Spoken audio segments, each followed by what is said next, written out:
Nutella banana crepe.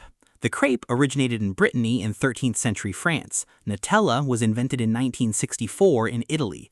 The combination of the two became the defining street food of every European tourist destination simultaneously in the 1990s, when crepe carts discovered that Nutella and banana together produced a smell that made people stop walking. Paris alone has over 2,000 crepe stands. Most of them sell the Nutella banana version as their most ordered item. A medieval Breton survival food, combined with a post-war Italian hazelnut spread, became the most universally recognizable street food smell in the world. No advertising was required. The smell does all the work. Loaded baked banana boat. A banana boat is a whole unpeeled banana split lengthwise, filled with chocolate chips, marshmallows, and peanut butter, wrapped in foil and placed directly on campfire coals until everything melts together inside the peel. The banana steams in its own peel, softening into something entirely different from a raw banana. American summer camp culture has been making banana boats since at least the 1950s. The format requires no equipment beyond foil and a fire. A campfire dessert that takes 10 minutes and 3 ingredients has survived every food trend for 70 years because the result is better than the effort suggests it should be. Banana split. The banana split was invented in 1904 in Latrobe, Pennsylvania, by a 23-year-old apprentice pharmacist named David Strickler, who placed 3 scoops of ice cream between his split banana and added toppings. Drugstore soda fountains were the social centers of early 20th century American towns. Strickler charged 10 cents, twice the price of a regular sundae. Customers paid it. The format spread nationally within years. Walgreens adopted it and distributed it across their soda fountain chain. A Pennsylvania pharmacy apprentice's ice cream construction became one of the most recognized American dessert formats. Latrobe, Pennsylvania celebrates Banana Split Festival annually. David Strickler never patented anything. Bananas Foster. Bananas Foster was invented in 1951 at Brennan's Restaurant in New Orleans by chef Paul Boulange for restaurant owner Owen Brennan. The dish was named after Richard Foster, a friend of Owen Brennan's and chairman of the New Orleans Crime Commission, which is either ironic or appropriate depending on your perspective. Bananas are sautéed in butter, brown sugar, and cinnamon, then flambéed with rum and banana liqueur tableside. The flames reach significant height. New Orleans made theatrical tableside flambeing a dining institution. A dessert named after a crime commissioner that sets itself on fire has been ordered continuously at Brennan's for over 70 years. Elvis Sandwich. Elvis Presley ate a fried peanut butter, banana, and bacon sandwich at Graceland on a near-daily basis, according to his personal cook. The sandwich was reportedly introduced to him by a restaurant in Denver called the Colorado Gold Mine Company, which served a version that Elvis flew to Colorado specifically to eat. He then had his cook replicate it at Graceland. The combination of hot fried bread, melted peanut butter, warm banana, and salty bacon activates every major flavor receptor simultaneously. A sandwich eaten obsessively by one man in Memphis became so culturally associated with him that it carries his name 50 years after his death. Mofongo. Mofongo is a Puerto Rican dish made from fried green plantains, not ripe bananas, mashed with garlic, olive oil, and pork cracklings in a wooden pilon mortar.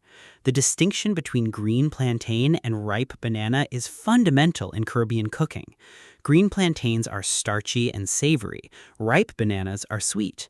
Mofongo uses the starchy version, producing a dense, garlicky mass that is served as a side dish or stuffed with meat and seafood. Puerto Rican diaspora communities in New York, Florida, and across the United States made mofongo nationally available decades before it became a food media discovery. A pilon and a green plantain produced one of the most distinctive dishes in Caribbean cuisine. Frozen banana. The frozen chocolate-dipped banana on a stick has been sold at American fairs and boardwalks since the 1960s. The banana is peeled, skewered, dipped in melted chocolate, and frozen until the coating sets into a shell.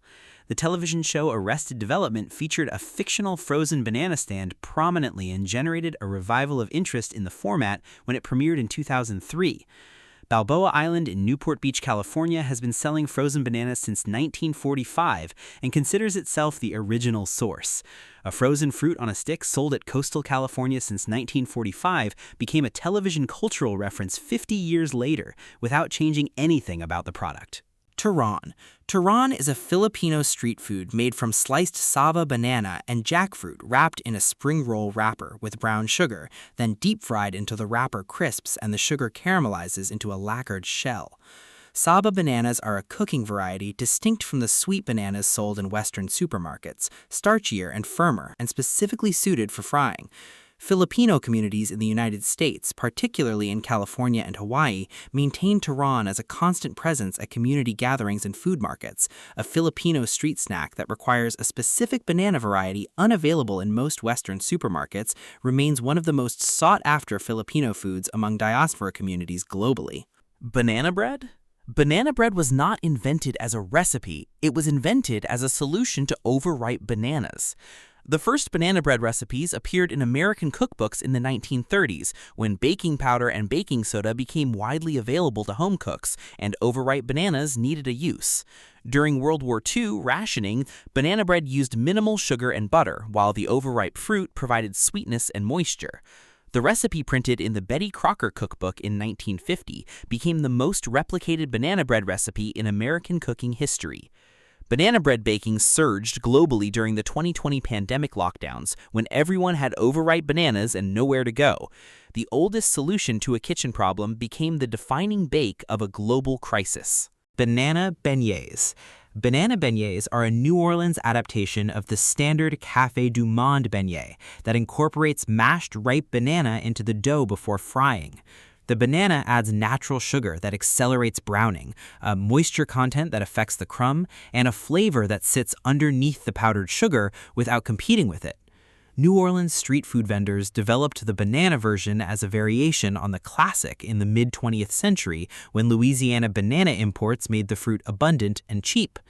A New Orleans street food tradition absorbed Central American fruit and produced a variation that the original Breton recipe could not have anticipated. Banana pancakes. Banana pancakes achieved a cultural moment in 2004 when American singer Jack Johnson released a song called Banana Pancakes that became associated globally with lazy Sunday morning domestic contentment. The song described staying in bed while rain fell outside and making banana pancakes. It became one of the most recognizable sonic associations with relaxed weekend mornings in American culture. The actual dish, standard buttermilk batter with mashed ripe banana folded in before cooking, had been made at American breakfast tables since bananas became affordable in the early 20th century. A 2004 acoustic guitar song did more for banana pancake awareness than a century of home cooking. Banana pudding. Banana pudding is the South's most claimed dessert, and every Southern family has a version they consider definitive. Layers of vanilla wafers, fresh banana slices, and vanilla custard assembled in a dish and refrigerated until the wafers soften into a texture between cookie and cake. Magnolia Bakery in New York City made banana pudding nationally famous when their version became more popular than the cupcakes that originally made the bakery famous. Nilla wafers, produced by Nabisco since 1945, print the banana pudding recipe on their package.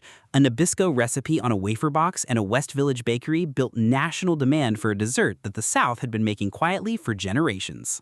Banoffee Pie. Banoffee pie was invented in 1972 at the Hungry Monk restaurant in East Sussex, England, by chef Nigel Mackenzie and Ian Dowding. The name combines banana and toffee. The toffee layer is made by boiling an unopened can of condensed milk for 3 hours until the sugar caramelizes inside the can. Home cooks who attempt this without supervision occasionally experience the can exploding. The Hungry Monk kept the recipe secret for years before publishing it in a cookbook. By then, it had already spread across Britain and eventually globally. A British pub dessert invented by accident has become one of the most replicated no-bake pies in the world. The exploding can warning appears in every serious recipe. Banana tarte tatin. The tarte tatin was invented by accident at the Hôtel Tatin in La Motte-Beuvron, France in the 1880s, when the Tatin sisters placed an upside-down apple tart in the oven by mistake. The caramelized result became their signature dish. The banana version replaces apple with banana and adds rum to the caramel, producing something the Tatin sisters never intended and almost certainly would have approved of. French bakeries that produce banana tarte tatin position it as a seasonal variation. American restaurants that adopted it in the 2000s positioned it as an upscale dessert. An accidental French tart from the 1880s crossed the Atlantic and got a banana and rum upgrade that improved everything. Banana waffles. Banana waffles incorporate mashed ripe banana into waffle batter, producing a result sweeter and tender than standard waffles because the banana's natural sugars caramelize against the hot iron. The format became a staple of American brunch culture in the 2000s, when restaurant menus competed for the most indulgent breakfast offering. Banana waffles with caramel sauce, whipped cream, and fresh banana slices occupied the precise boundary between breakfast and dessert that American brunch culture has been exploring without resolution for 30 years. The waffle iron declares it breakfast by format. The caramel sauce suggests otherwise. American brunch culture decided both descriptions are simultaneously correct. Chocolate banana bark. Chocolate bark is melted chocolate poured thin onto a flat surface and topped with ingredients before setting. The banana version uses freeze-dried or fresh banana slices pressed into dark or milk chocolate with sea salt and sometimes granola or nuts. The format became a staple of American health food culture in the 2010s, when food bloggers needed a dessert they could call clean eating without technically lying. Chocolate banana bark contains chocolate and banana and therefore counts as fruit-based in the flexible mathematics of wellness food marketing. A simple confection that takes 15 minutes to make and requires no baking became a cottage industry of recipe blogs, Pinterest boards, and small-batch chocolate businesses. Deep-fried banana. Deep-fried bananas appear in the street food cultures of Thailand, the Philippines, the Caribbean, and across Latin America simultaneously, because every tropical culture that had access to bananas and hot oil independently discovered that frying a banana concentrates its sweetness and transforms its texture. Thai klua tad uses overripe bananas in a coconut rice batter. Filipino maruya uses saba bananas, sliced fan-style. Caribbean versions use plantains at various stages of ripeness. Each version produces a result distinct from the others despite using the same basic concept. The same fruit fried in oil became different dishes across 4 continents because the specific banana variety and the specific batter changed everything.